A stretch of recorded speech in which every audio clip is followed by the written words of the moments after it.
여러분, 왜 가출을 하냐? 왜 아이가 여러분 지금도 여러분 회개하실 건 회개하셔야 돼요. 우리가 이렇게 자녀를 노엽게 함으로 어떻게 하느냐? 자녀들은요 이미 우리가 노엽게 하는 가운데 가까이 뭐 잘해준다고 해서 가까이 가잖아요. 아이는 이미 심리적으로 멀어졌어요. 가출을 시작했어요. 예? 신앙의 길에서 이미 떠났어. 마음에선 엄마 아빠 때문에 끌려 내가 교회 오지만, 심지어는 진짜 무서운 얘기 그래요. 난 다 크면 교회 안 나갈 거예요. 왜 그러냐? 난 진짜 엄마 때문에 나오는 거예요.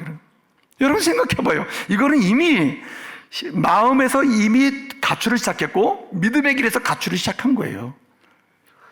이게 얼마나 무섭습니까? 그러니까 이런 심리적, 정신적, 영적으로 이미 이렇게 멀어져서 가출을 시작한 아이를 다시 되돌아놓을 수 있는 길은요, 분노할 상황이 됐을 때 어떻게 하라고요? 거꾸로 자녀에게선 멀어져 주님께로 나가서 기도하라는 거예요. 아멘? 기도하시길 바랍니다. 여러분, 이런 유형의 기도 정도만 아니고 실제로 자녀를 기도하는 가운데 하나님이 어떻게 응답하시는지를 보게 하는 게 실제로 중요해요. 저는 우리 교회 이제 김호인 목사님이라고 계시거든요. 여성 목사님, 은퇴하시고 이제 우리 교회 오신 목사님인데 정말 기도 많이 하셔요. 그냥 은퇴하셨으니까요. 그냥 얼마나 기도하세요. 근데 그 자녀가 말이에요. 자녀가 다른 곳에서 직장생활 하거든요. 예? 자녀 믿음생활 하는데 크고 작은 기쁜 일, 슬픈 일, 어려운 일 있을 때마다 엄마한테 전하는 거예요. 어머니 기도해 주십시오. 기도해 주십시오. 어머니 기도로 지금까지 왔는데 저도 기도하지만 어머니 중보 기도해 주십시오. 이건 뭘 경험한 거예요?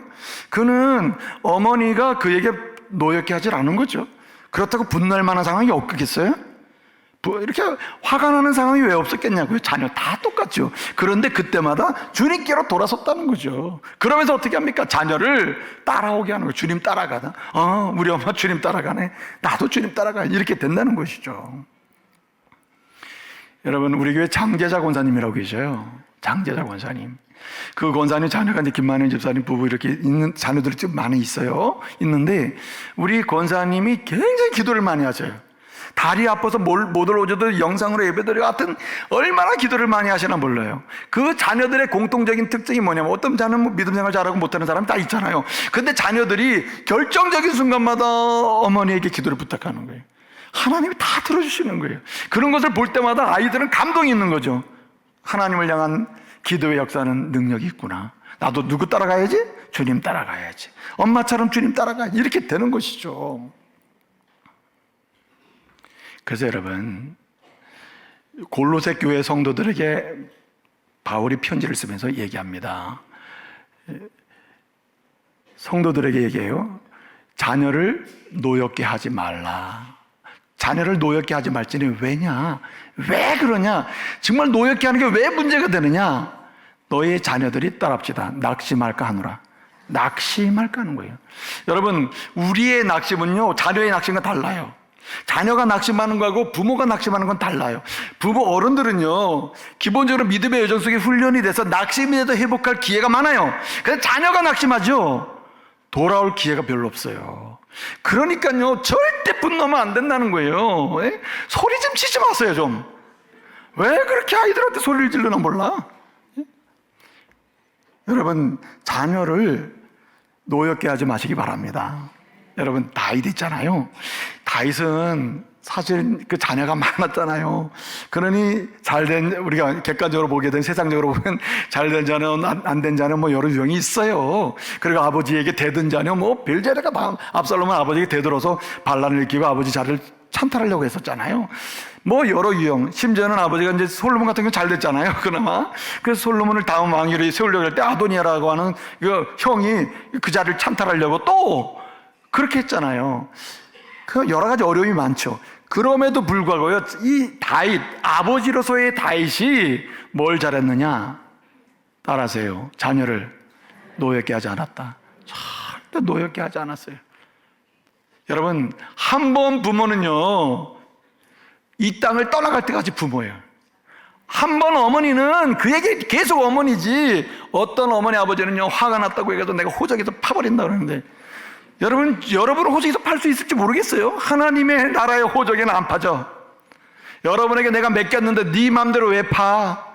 내가 내 자녀를 너에게 맡겼는데 왜 내가 마음대로 파서 그랬냐? 이렇게 되는 거예요. 그래서 시편 127편 3절을 보게 되면 뭐라고 했습니까? 보라, 자녀들은, 자식들은 여호와의 기업이요 그의 태의 열매는 그의 상급이다 그랬어요.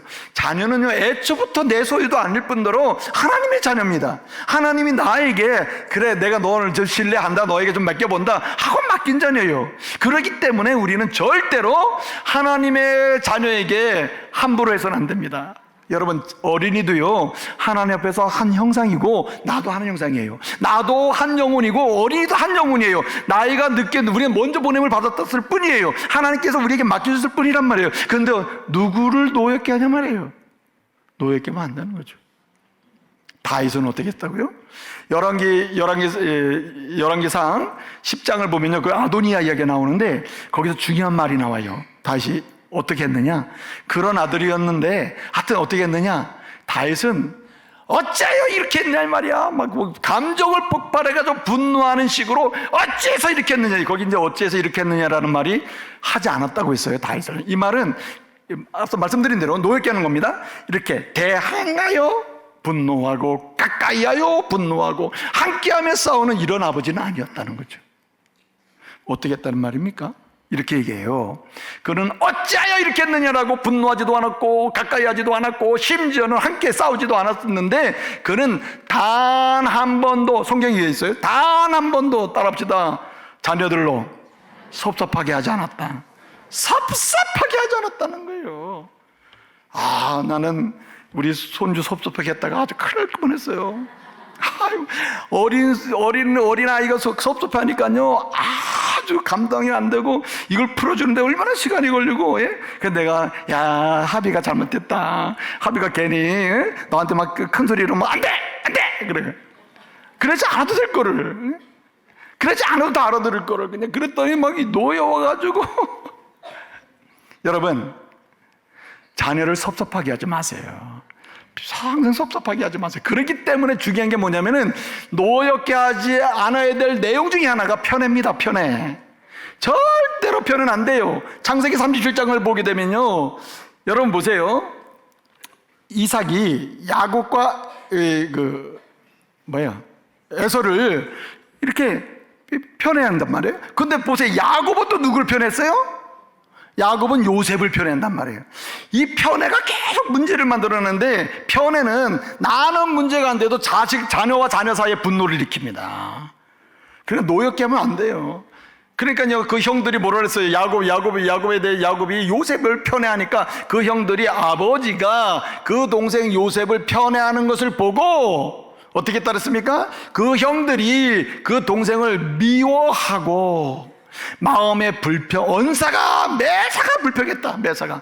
여러분, 동생 편애 한 번 하는 것 때문에 부모에 대해서 계속 불평해, 자라면서 아이들이. 근데 그럴 게 아닌 것처럼 보이죠. 쟤 왜 저 불평하나? 아이들에게는 굉장한 섭섭함이에요. 똑같이 해주셔야 돼. 똑같이. 너는 이해해라. 못해요. 이해.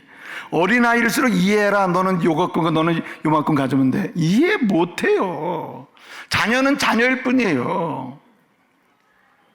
그러므로 여러분, 노엽게 하지 마시길 바랍니다. 어떻게 합니까? 섭섭하지 않게 하고, 오히려 어떻게 해요? 분노할 상황이 됐을 때는 어디로 가라? 주님을 따르는 자세를 취해서 주께로 가라는 거예요. 오늘 또 하나 여기 있는데, 여러분, 주를 따르도록 양육하는 방법이 뭐냐면은 주의 교양과 훈계로 양육하라고 했어요. 여기 교양이라는 말은요, 의로 교육하는 것을 가리켜요. 의로 교육하는 것. 그러니까 여긴 징계도 따라가겠죠. 여기 훈계라는 것은 누데시아라고 하는 말인데, 이 말은 어떤 말이냐면은, 누데시아라고 하는 이 말은 가르침의 의미인데, 이 누데시아, 가르침의 의미인데 단순히 가르치는 그냥 가르친다 이 정도가 아니라 여기에는 하나님의 말씀으로 가르친다는 뜻이에요. 그러니까 주의 교양과 훈계는요, 두 가지 뜻이 있는 거예요. 이게 같은 의미처럼 보이지만 두 가지를 강조해요. 하나는 주의 말씀으로 양육하라는 거예요. 그러니까 이렇게 노엽게 하지 말면서 뭘로 가르쳐야 되느냐? 내 전통이나 내 경험이나 체험이나 나 때는, 이런 말은 좀 안 된다는 거죠. 나 때는, 야 아버지 때는 라면도 못 먹었어. 여러분 요즘 그러면 그 애들이 모르는지 아세요? 아버지 라면 많으니까 많이 드세요, 지금이라도. 아이들이 심리라니까요. 그러니까 어떻게 해야 되느냐? 주의 말씀으로 양육하라는 겁니다. 주의 말씀으로. 여러분 이사야 33장 아까 6절 말씀 제가 말씀드렸잖아요. 예? 이렇게 주를 따르도록 양육하면 그게 이제 보배인데, 그 인생의 보배가 되는데 어떤 결과가 온다? 그의 시대, 내 자녀의 시대가 평안함이 있다, 구원이 건짐의 역사가 있고 지혜가 있고 지식이 있다, 이렇게 말씀드렸잖아요. 근데 중요한 건 이제 평안이거든요. 평안.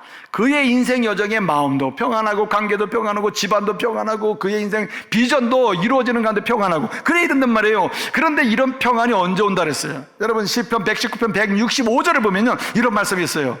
주의 법 말씀을 사랑하는 자에게는 뭐가 있어요? 큰 평안이 있으니 큰 평안. 그러니까요, 아이의 시대에 주를 경외하는 가운데서 평안을 누리도록 하려면은 그 평안의 통로가, 능력이 어디서 오느냐? 말씀에서 온다는 거예요.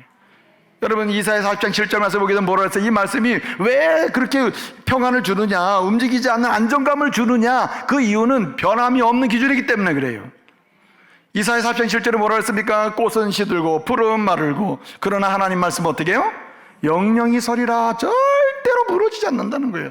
그러니까요, 세상의 가치나 윤리가 다 흔들리잖아요. 한때는 절대적인 윤리관으로 움직였지만 지금은 상황주의 윤리관이 판을 치고 다원주의 시대가 됐단 말이에요. 이럴 때에도 변함없이 흔들림 없이 전진할 수 있는 꿈을 이루는 비전의 자녀들로 양육하는 방법이 무엇입니까? 말씀밖에 없는 거예요. 그래서요, 여러분 이 바울이 디모데후서 3장 15절에 이런 얘기를 합니다. 이 디모데가 굉장히 잘 자란 사람이거든요. 양육을 잘 받은, 주의 발자취를 따르도록 양육받은 사람이에요. 그런데 이 바울의 제자죠. 바울이 선생이에요. 근데 바울은 내가 너에게 복음을 잘 가르쳤기 때문에 네가 양육 잘 받았다, 이렇게 말하지 않습니다. 뭐라고 얘기합니까? 디모데서 3장 15절을 보게 되면 내가 내 속에 믿음이 있는 줄 안다. 이거는 왜 어디서 나왔다 그랬어요? 성경을 네가 어려서부터 성경을 알았나니 성경은 너로 하여금 믿음으로 말미암아 구원을 얻게 하는, 하나님의 능력, 하나님의 지혜, 구원에 이르는 지혜가 있게 하는 유일한 책, 살 수 있는 책, 영혼도 살고 지식도 살고 관계도 살고 모든 것을 살게 하는 지혜의 책이 성경이라 그랬어요. 그러면서 뭐라고 얘기합니까? 디모데후서 3장 16절 뭐라고 얘기합니까? 모든 성경은 하나님의 감동으로 되었다. 이 성경은 하나님의 말씀이다. 이 말씀으로 양육하면 어떻게 된다 그랬습니까? 모든 하나님 감동으로 된 것을 교훈과 갈 길이 쫙 열린다는 거예요. 갈 길을, 성경을 알수록 갈 길이 열리고 책망과 혹시라도 넘어질 수도 있거든요. 이탈할 수도 있잖아요. 이탈한 것을 깨달은 게 중요하거든요. 이탈하는 게 문제가 되는 것도 있지만 갈 길을 다 성경을 가르쳐줘요. 그런데 이러다가도 어린아이나 우리도 다 넘어질 때가 있잖아요. 옆으로 살 때가 있거든요. 갓길로 잘못 갈 수가 있다. 이 갓길로 내가 갔네, 이탈했네. 이걸 깨닫게 하는 것도 뭐냐? 말씀이 한다는 거예요. 교훈과 뭐예요? 책망은 이탈했을 때 문제란 말이에요. 이 말씀이 하는 거예요. 그 다음에 이 말씀으로 양육하면 어떻게 해요? 교훈과 책망, 그 다음에 뭐예요? 바르게 한가. 이탈한 것을 깨달아서 책망을 하면 깨닫거든. 어떻게 해요? 바르게 돌아온단 말이에요. 바르게 돌아오도록 하는 것도 말씀이라는 거예요. 그 다음에 의로 교육하기에 유익하다. 이 말은 바르게 가야 될 길을 이전보다도 어떻게 해요? 가속도가 붙는 거예요. 힘있게 하는 거예요. 처음에는 힘들게 갔지만 나중에는 너무 즐겁게 가고 나중에는 결실을 보며 가게 하는 거예요. 이게 말씀인 줄로 믿으시기 바랍니다. 그렇기 때문에 주의 말씀으로 우리 자녀들을 양육해야 한다는 거죠. 그래서 여러분 말씀을 들려주시길 바랍니다. 여러분 어린 유아 있잖아요. 영유아를 두신 분일수록 여러분 무릎에 앉히고 가슴에 앉히고요, 성경을 들려주시기 바랍니다. 요즘에 얼마나 그 성경 동화를 잘 만들어놨는지 몰라요. 책도 잘 나오잖아요. 그거 읽어주면 좋아요. 여러분 찬송 중에 나의 사랑하는 책 비록 헤어졌으나 어디? 어머님의 무릎 위에 앉아서 재미있게 듣던 말 이 책 중에 있으리 이 성경 심히 사랑합니다. 귀하고 귀하다. 자, 여러분, 어머니의 무릎 위에 앉아서 성경 이야기 듣던 때가 얼마나 인생이 힘이 되느냐. 할머니의 무릎 위에 앉아서, 할아버지 무릎 위에 앉아서 들려주신 하나님 말씀이 얼마나 재밌었는지, 그 말씀이 그의 삶의 능력으로 나타난다는 거예요. 바르게 또 의로교육함, 또는 교훈, 잘못된 거 깨닫게 하는 책망, 이렇게 다 나오게 한다는 거예요. 여러분, 손주를 안고 성경 동화를 들려주신 적이 있습니까? 실망입니다. 근데 여러분, 진짜 들려줘야 돼요. 이거는요, 굉장히 중요한 아이의 선물이에요. 선물. 말씀으로 양육하는 것 중에 들려주는 거예요. 들려주는 거예요. 듣도록 하는 거예요. 여러분, 이스라엘 사람들 있잖아요. 지금도 있잖아요. 유대인의 교육은 다른 어떤 민족을 비교가 안 될 정도로 뛰어나다르잖아요. 근데 이 이스라엘 사람 유대인의 신앙교육이나 이 일반 모든 교육의 기초가 뭐냐면은 신명기 6장 4절로 9절까지 이제 나와요. 6장 4절부터 나는 유일한 오직 한 분이신 여호와시니 이렇게 4절 되어 있고, 5절을 보게 되면 마음과 뜻과 힘을 다하여 주 너희 하나님을 사랑하라 이렇게 하고, 이 6절부터 9절까지를 보게 되면 그러므로 너는 길을 행할 때든지 집에 누울 때든지 일어날 때든지 이 말씀을 뭐 할 것이며 강론 가르칠 것이며. 이건 뭐냐면은 듣게 해준다는 거예요. 듣게. 여러분, 이 듣는 게 아무것도 아닌 것처럼 보여도요, 여러분이 계속 들려주면 아이는 이게 자기의 노래가 돼요. 죄송합니다. 제 손주 얘기 안 하려고 그랬는데 우리 손주가 어린이집을 다니는 거예요. 그런데 우리 딸을 불렀대요, 선생님이. 문제는 아닌데, 나도 크리스찬인데, 문제는 아닌데, 문제는 이러면서, 그 문제라는 거잖아요. 그죠? 그래서 얘기했대요. 얘는 어떻게 어린이집에만 오면은 계속 교회 찬송만 한다고. 교회에서 배운 노래만 계속 한다는 거예요. 그래가지고 그 같이 노는 아이들이 다 따라 부르게 됐다는 거예요. 그래서 내가, 그거 아주 좋은 일이네. 그 선생님 뭐라 그러니까, 아니, 문제는 아닌데 그랬는데 문제라고 얘기하는 것 같아요. 그렇게. 그래서 우리 아이가 그랬다는 거죠. 그냥 혹시 학부모들이 뭐라 하지 않으면 그냥 두시면 고맙겠다. 학부모들이 불신자가 우리 아이가 갔다 와서 교회 노래 배웠더니 이거 안 되니까 그런 불평만 없으면 된다. 여러분, 왜 그러겠어요? 주일이면 주일학교 가요. 노는 날 쉬는 날 맨날 또 음악 찬양 틀어주고 성경 읽어주고 그러니까 이 아이가 자기도 모르게 흥얼거리는 거라. 여러분의 자녀들에게 자기도 모르게 말해요. 말씀을 흥얼거리고 찬양을 흥얼거리고 예수님을 좋아하고 난 예수님이 좋아하는 거 열심히 할 거야, 이렇게 흥얼거리도록 만드시길 바랍니다. 그래서 여러분, 들려주는 게 1순위예요. 들려주는 게. 그런데 두 번째 진짜 중요한 게 뭐냐면, 들려주는 게 중요한데 두 번째는 뭐냐, 진짜 앉아봐 성경 가르쳐줄게, 이게 아니고요. 여러분, 들려줄 뿐만 아니라 자기 읽어주고 들려주잖아요. 들려주는 대로 엄마 아빠가 주님 좋아하는 대로 그 말씀을 실천해야 된다는 거죠. 여러분, 현대의 가장 좋은 교육과정은요, 형식화되어 있는 커리큘럼이 아니에요. 형식화되어 있는 커리큘럼은 1시간을 들어도 다 잊어버린다니까요. 다 잊어버려요. 그러면 뭐가 남느냐, 히든 커리가 남는 거예요. 잠재적 교육과정이라고 그러거든요.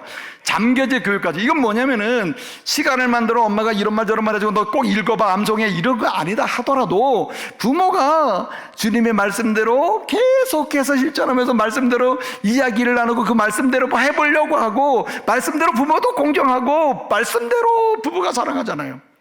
여러분, 자녀 안 되는 길 중에 하나가 뭐라 그랬어요? 자녀 앞에서 싸우는 거를 했잖아요. 싸우지 않냐고. 부부가 최고의 사랑을 자녀 앞에서 하게 되면은 자녀가 주의 말씀대로 따라간다는 거죠.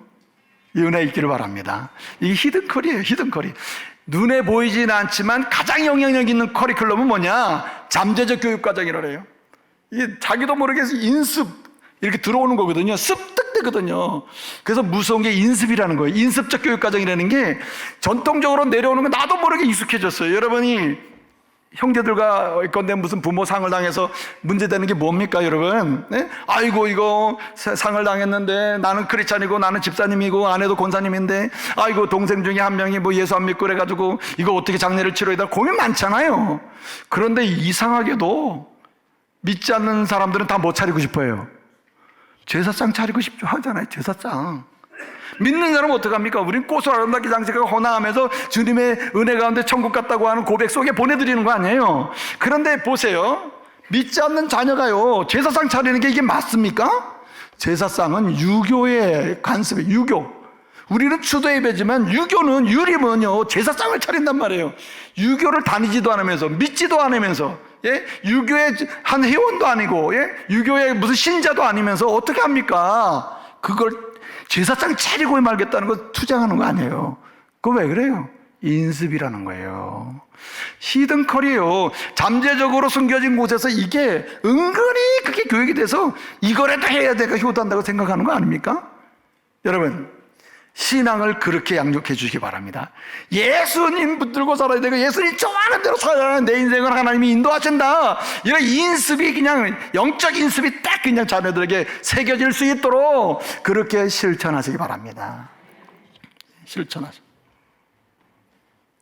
물론 오늘 주의 교양과 훈계로라는 말 속에는 진짜 중요한 마지막 한 가지가 있습니다. 주님의 마음 곧 온유함으로 징계도 하고 권면도 하고 가르치라는 거예요. 무슨 마음? 주님의 마음은 뭐예요? 온유함으로. 내 마음은 온유하니 나의 마음은, 주의 마음은 온유하거든요. 주의 마음 온유하다. 나의 마음은 온유하다. 그 온유하고 겸손하다라고 했단 말이죠. 여러분, 온유로 자녀를 화를 내도 온유하게 하는 애들이, 온유하게 한번 하나 해볼까요? 표정? 힘들죠? 근데 이것도 훈련되면 돼요. 온유로 징계하고 온유로 책망하고. 여러분, 온유라는 개념이 성경에서는요, 이 헬라어로 이 프라우다라는 말인데, 이 말의 비유가 두 가지가 있어요. 하나는 야생마를 갖다가 집에서 기를 수 있도록 적응시킨 거 있죠. 길이 잘 들여진 상태가 온유예요. 주님의 말씀 가운데 온유는 하나님 말씀이 잘 길들여지고 예수를 따라가면서 잘 길들여진 상태가 온유예요. 근데 또 한 가지가 있어요. 아주 더운 날씨. 여러분, 더운가요 지금? 나 왜 이렇게 덥죠?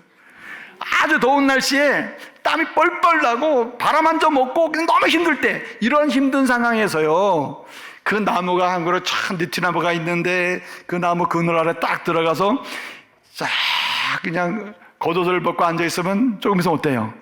시원하죠. 왜 그래요? 뭐 폭풍이 부는 것도 아니에요. 폭풍이 부는 게 아닙니다. 폭풍이 불어오는 것도 아니고 바람이 세게 부는 것도 아닌데 밖에는 아무 문제 없는데 산들바람이 불어오는 거야. 그때 여러분 느낌이 어때요? 땀이 식으면서 시원하게 만들죠. 온유란 뭐냐? 온유로 자녀를 교육한다는 말은 여러분이 자녀에게 징계하고 건징하고 뭐 권면하고 이렇게 할 때마다 아이의 마음에는 무슨 느낌이 있어야 돼요? 시원하다, 참 좋다. 딴 데 가면 막 선생님이 야단치고 밖에서 막 뭐라 해도 그냥 완전 더운 느낌, 막 폭염 같은 느낌만 드는데 엄마가 막 권면을 하고 야단을 치고 막 그냥 징계를 해도 느낌이 어때요? 시원하다. 여러분, 자녀들을 시원하게 만드는 건징과 징계와 권면과 은혜가 있길 바랍니다. 그렇게 해야 된다는 거예요. 이렇게. 여러분, 소크라테스라는 철학자가 있었습니다. 이 사람이 그런 말을 했어요. 여러분들이 자녀에게 좋은 것을 먹이고 막 먹여가지고 양육을 제대로 성인을 시켜놨다 이거예요. 병 없이. 그런데 여기 선행, 한마디로 인간다운 가치를 추구하는 교육이 없다면 그게 뭐냐는 거예요. 그건 잘못 양육했다는 거예요. 그럼 이걸 뭐처럼 얘기했느냐? 말을 갖다가 살찌우고 훈련을 안 시킨 것 같다. 그러니까 말 탈 수도 없고 전쟁에도 할 수도 없고 짐을 실을 수도 없는 이런 말. 튼튼하긴 한데 이렇게 자녀를 양육해서는 안 된다는 거죠. 여러분, 주의 발자취를 따라가도록 양육을 하면 여러분 자녀의 꿈은 하나하나 이루어지고 시대 속에서 그들은요 평안한 가운데 그들의 역할을 감당하면서 정말 행복하고 즐겁게 인생을 살 줄로 믿으시기 바랍니다. 주의 발자취를 따라가자 기쁜 마음으로 주의 발자취를 따라가자 찬송하며 즐겁게, 이런 간증을 할 수 있도록 양육하시기를 말씀으로 축복합니다.